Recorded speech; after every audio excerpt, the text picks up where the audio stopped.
Good morning and welcome to Community Roundtable, a free public service brought to you on AM 1590 KDJS. If you're a member of a nonprofit organization and would like to be featured on the program, call the KDJS Newsline at 320-235-2900. That's 320-235-2900. On Community Roundtable, we talk with Captain Ron Felt with the Salvation Army based in Wilmer. Ron, thanks for taking a couple of minutes here to tell us what all the Salvation Army has going on this holiday season. Where do you want to start? Oh, well, we could start with kettles, because that's our big thing right now. We have kettles out all over town, and we could sure use some help with ringers. And how do you become a ringer?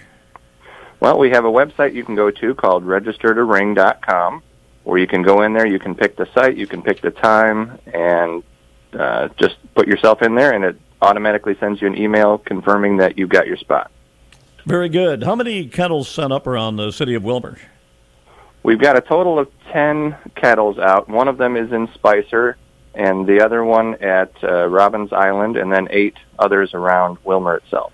All right. Now, something I've noticed just recently, I was gassing up the car, went into the convenience store to pay, and I saw a little box on the counter, and it said Salvation Army Kettle, if I remember right, and you could put donations into that donation box right there.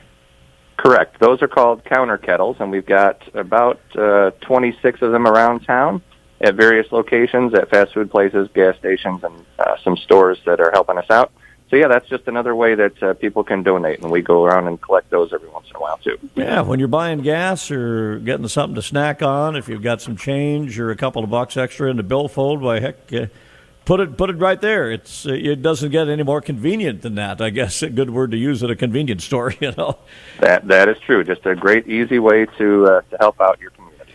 A big fundraiser for the Salvation Army every year. The money raised through the Kettle campaign, where does it go? It stays right here in Kandiyohi County to help those in need all year long. And what about dollar amounts? Do you have an average amount you get every year? Do you have a goal you want to hit? How's that work? Well, we usually do set some kind of a goal, but it's kind of hard to tell. One of our biggest events is to Celebrate the Light, which is a fundraiser for the Salvation Army, and it has gone through some transition this year. And so we weren't sure exactly how that was going to look. So as far as exact dollar amount, we kind of left that a little bit open. But, of course, anything that we get is helpful and stays right here, and it helps the community to grow. And what kind of things do you do through the course of a year with money raised? Is some special programs, annual things that you do, or? Well, we have annual programs that we do, but we also, in a day-in, day-out basis, we have social service help here, emergency assistance for utility bills, for gas vouchers, motel stays for the homeless. We have long-term programs that help people to get back on their feet and become self-sustaining. We have some workshops that we do with people. So all kinds of different things to help those in need, either on an emergency basis or long-term, to help them get where they need to be. So the Kettle Campaign is, as we all know, a tradition here, a tradition around many parts of the country. What about some other things in December? What else do you have coming up here real soon? Well, we just did our sign-up for Christmas. We have our toy shop that we have, which takes place on December 19th and 20th, and that's where families in need can come through, and they can pick out toys and gifts for the kids and for the family to make sure that nobody wakes up on Christmas with nothing under the tree. And then we also have vouchers so that they can have a Christmas meal. Ah, very good. Man, what a great idea. Can you still donate toys? Yes, we can still collect toys. We've got some spots out. We have our angel tree tags that are out at several locations. We have a couple of receptacles out at Cub Foods and at Cashwise where people can drop off gifts, unwrapped new gifts that we'll bring back here and put in our toy shop. And very important that they're unwrapped. Common sense would tell us why, but why don't you refresh our memories here for some folks who want to know why unwrapped? Well, we have to make sure what's in there. We have to make sure that it's new, that it's appropriate, and that we will take care of the rest of it from there. So we just need to make sure of what is being given to people. We can't just have some unknown Yeah. And, of course, it would take a lot of time if we had to unwrap everything to verify what was in there. So it's just an easier process if we make sure we get everything visible to us. So that coming so up we know again, what we're passing on. The distribution, the toy shop, like I say, on December 19th and December 20th. And looking at the calendar here, it's a Wednesday and Thursday that will be here before we know it. How do you sign up for that? To stop by Salvation Army? Or? Actually, we're doing we did the sign up Tuesday, Wednesday, and Thursday of this past week. So that's passed. Okay. Yep, right. That would be all set now. Same thing with the meal program, or? Yes, that's part of the same thing. So as far as general donations go, I mean, we talk about the kettle campaign. We talk about donating toys. Any month of the year, I imagine you're going to let somebody come through the front door and they say, "Hey, I've got $100 I'd like to donate." You're not going to turn it down, right? Of course not. yeah. It's a great program. Where again, for somebody that's tuned in, they're going, "Gosh, where do I find the Salvation Army? Where's the office at?" We're at 521 4th Street Southwest. We're right by the post office, right across the street, right over by the hospital. 521 4th Street Southwest. And, yeah, if you know where the hospital is, I think most people do, and the post office, same thing. Easy to find. Look for the sign out front, and great way to help out this giving time of year. Very important. And we appreciate you spending a couple of minutes here with us, Ron, getting us refreshed. Anything else you want to mention before we sign it off? Or? I think that about wraps it up, but I really appreciate it. Always happy to be here with you. And the best way to make a phone call, is there a local line or your cell number? Or? Yep, you can call us at 320-235-2033. 235-2033. Again, the Salvation Army, located on 4th Street in Wilmer near the post office and hospital. Be sure to donate and to help out this holiday time of year. We continue on our Community Roundtable program, talking with Alanna Ziehl, the Executive Director of the Kandiyohi County Area Food Shelf. Alanna, busy time of the year for you folks. How's it going? Good. Yeah, it's ramping up to be a busy year-end for us here at the Food Shelf. Do you find more need when it gets a little colder, a little different out for people, you know? It all depends. October actually was our busiest month so far for this 2018 season, so not quite sure what that equated to or anything like that, because typically summer months are the busiest here at the Food Shelf. So we have one couple more days of November left, so we'll see what the numbers look like for November. But again, October was the busiest with 667 households coming through our door for a food order. Wow. What was the breakdown on that, town by town, do you know? I do not know that. No, I don't know that. But the top three towns that we are averaging serving are Wilmer, New London, followed by Atwater. So those are the top three towns we're seeing lots of the people coming to us for food for. So I noticed recently you've had a lot of great donations here. Anybody you want to recognize? Yeah, we've had oodles of donations. We've had the Norway Lake Parish, which is a church in rural New London, sent us part of their summer offering. They actually do a summer service at Games Lake County Park, and we got $333 from them. That was very, very nice. I also have a couple food drives happening right now. One is Prinsco is actually doing food drives for their staff. I had to go talk to them on Monday, so they're starting that on December 1st. So if anybody on the Midwest Technology Campus probably wants to participate in that, they can bring their items or cash donations to Midwest Technology Campus. And then yesterday I had a call from a lady at MnDOT. They're actually going to be doing a food drive / cash donation for us as well. And that's starting December 1st. So there's some nice things going on in the community to help us out. Boy. Another big thing was Cub Foods customers got the option to purchase $5 or $10 bags of food when they purchase their groceries themselves. And we had almost 2 minivans fulls of bags of groceries from Cub Foods, their customers that they donated to us. So that was a fun item to go pick up and actually sort through today. Boy, for people that are wondering about well, how much food can you handle? The thing to remember, it's going out as fast as it's coming in some days, right? That's correct, yeah. Probably a typical person or household that comes in, especially in this time of year, they're going out with about 60 to 80 pounds of food.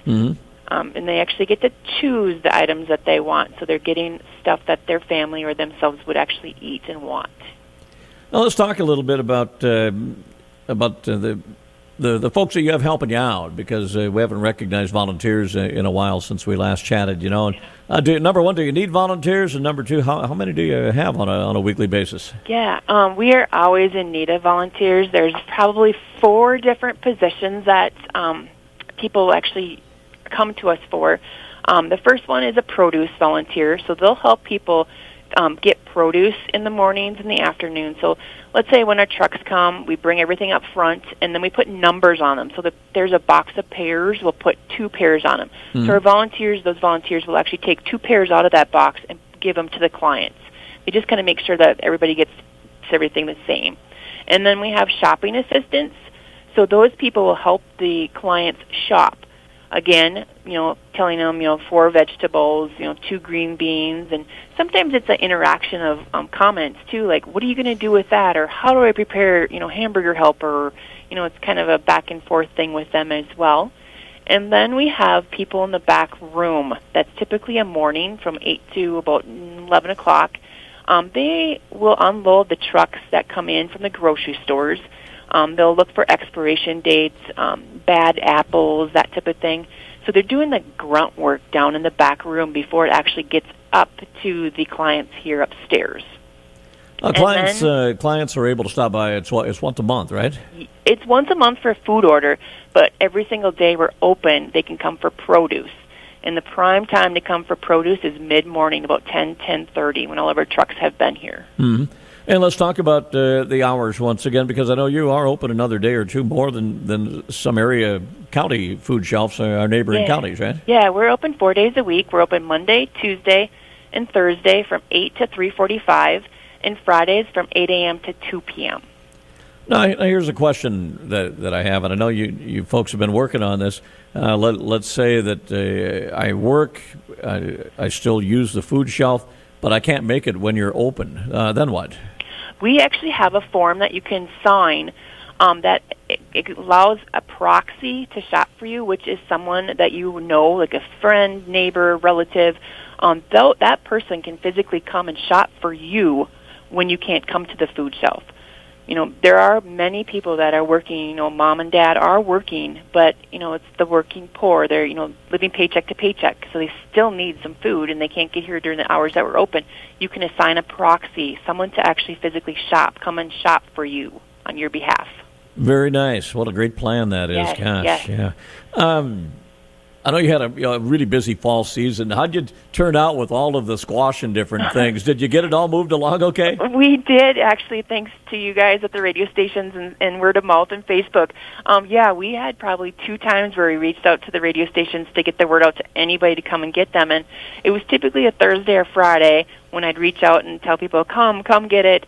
And by Monday morning when we came back, it was all gone. So thank you. Yeah. Yes. And these were from local producers then? They were from local gardeners, yes. Wow. Yes.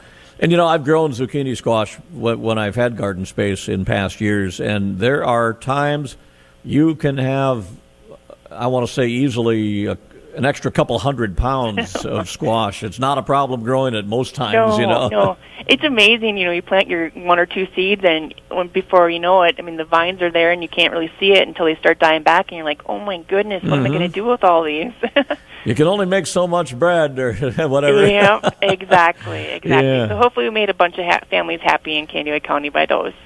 So what do you see down the road? We're into December here, Christmas time. Yeah. Do you see more people coming in? What about after Christmas time when we get into the cold weather, January? Yeah, definitely. We actually, the last couple of weeks here, have been seeing a lot of new clients, new households come to us for help. A lot of new people moving into the area.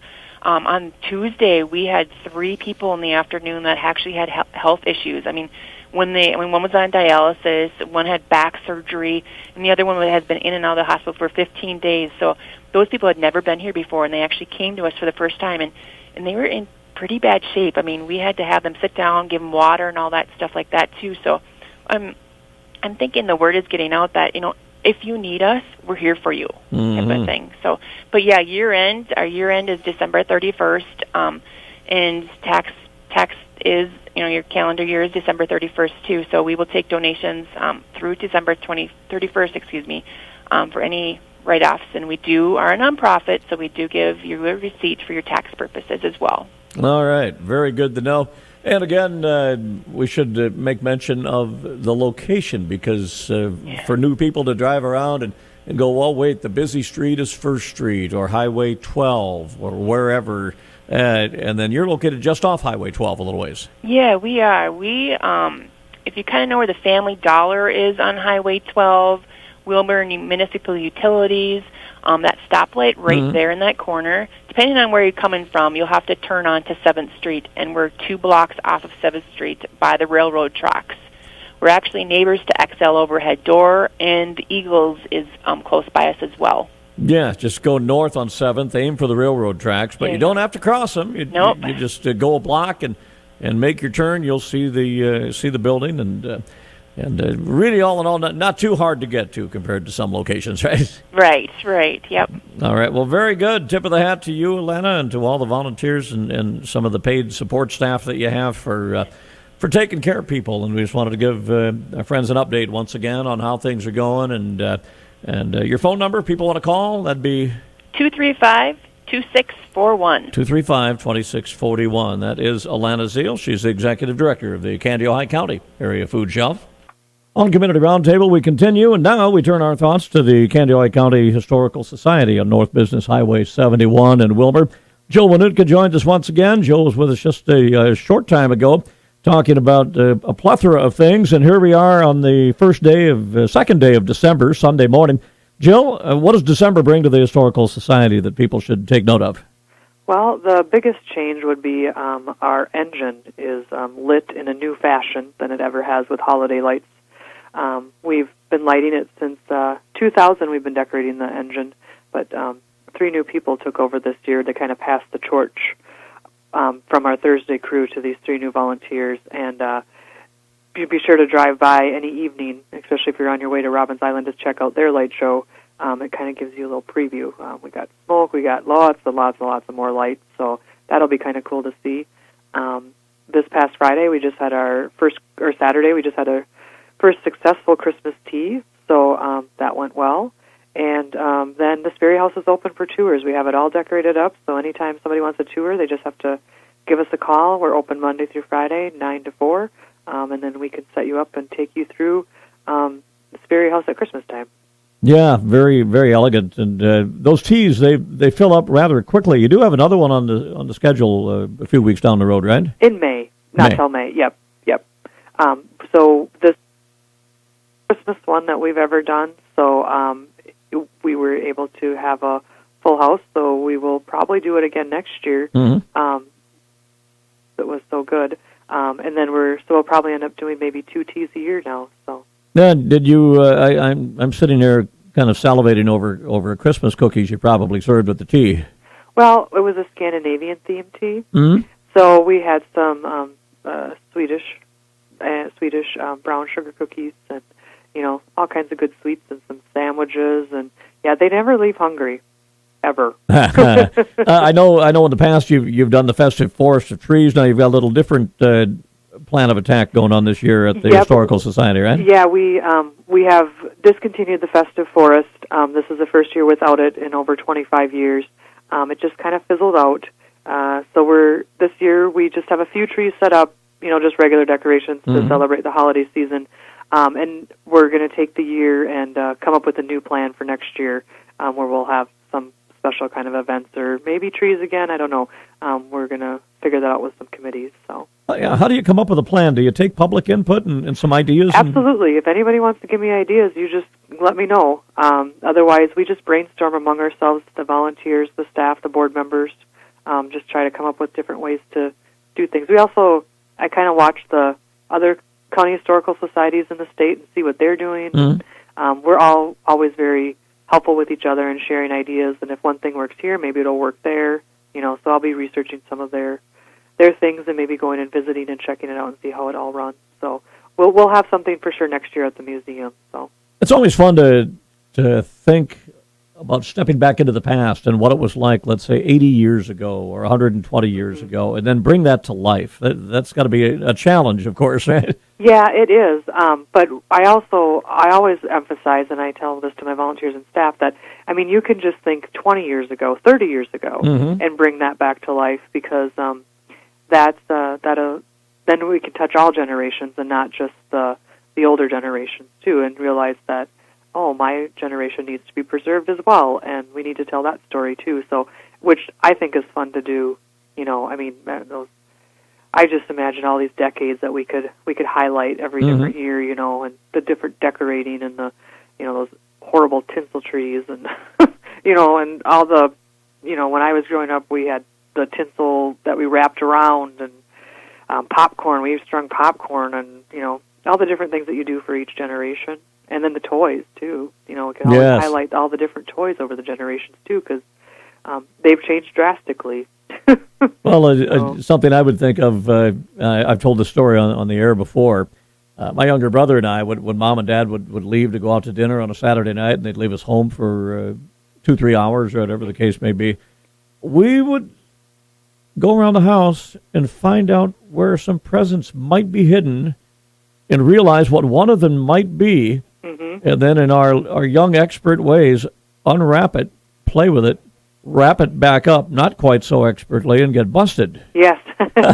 And electric football comes to mind. Now, we're talking 60s and 70s here, so I could totally see a theme of 1960s, 70s, 80s, even early 90s, gosh.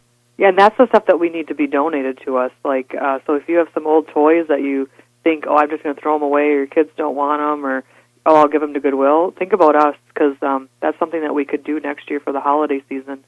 This past year we got this is more the 80s He-Man dolls, He-Man and She-Ra, and then we got some building blocks, and we have a little Sew Magic machine, but then we also have the doll houses and the old trucks from like the 40s and 50s, so there's a lot we could do, but we do need stuff donated to more recent stuff. So it doesn't have to be old to be in the museum.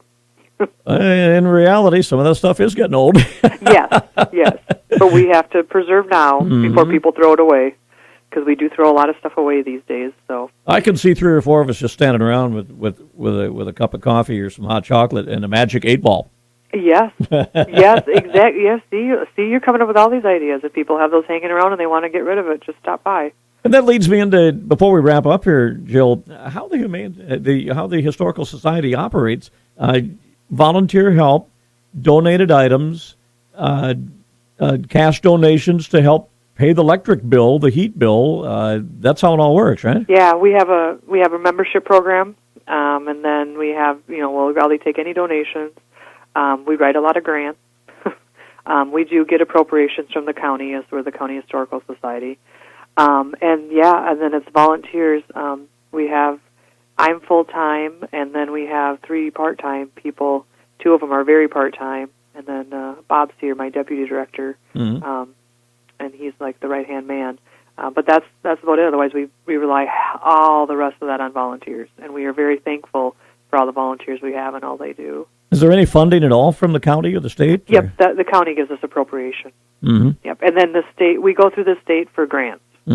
And then other organizations, too, like Burlington Northern Santa Fe has a foundation, and, the Wilmer area. There's just a bunch of different ways we can get grant money, too. So. And the bills don't stop coming, so the donations and everything need to keep coming. That's what's important. Everything costs money. We have these programs, and we like to do them, but preparing them and getting them ready takes time and money. So, if anybody feels, members, you can join any time. It goes from the day you join till a year later, or just a generous donate or any donation or anything like that. Be glad to have. Stop by North Business 71 on the Frontage Road, or call 235-1881. Just think history, 1881. That's the phone number. Yeah, exactly. easy to remember. Yep. Jill, we certainly appreciate a little bit of time here today just to update as we get into an even busier time of the year. It's good to keep people keep their minds focused on local and some of the great things we have here. Yeah, thank you very much. Jill Wohnoutka with us today.